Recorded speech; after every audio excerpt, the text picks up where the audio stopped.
Bien sûr que j'ai conscience que j'ai pu blesser.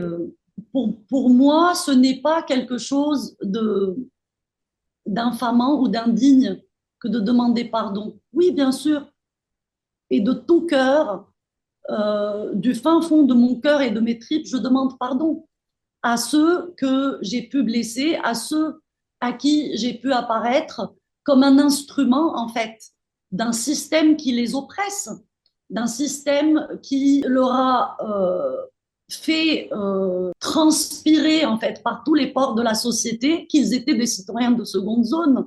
Et je ne comprenais pas, en fait. C'est quelque chose que je n'ai pas compris. J'ai pleinement compris ça cette année, encore une fois grâce aux martyrs des Palestiniens.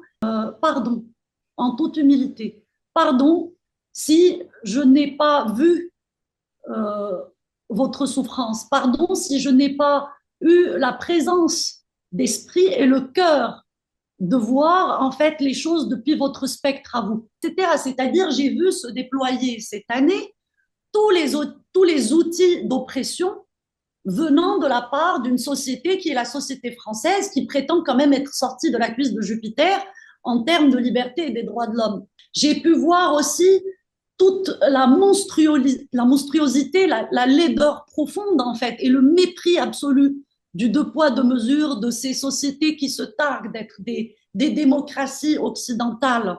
Moi, j'étais à Charlie Hebdo et j'ai vu aussi toute la solidarité qui s'est tissée autour de nous. En revanche, plus de 130 journalistes palestiniens ont été bombardés, snipés par l'armée israélienne en plein exercice de leur métier. Personne ne s'est levé pour eux.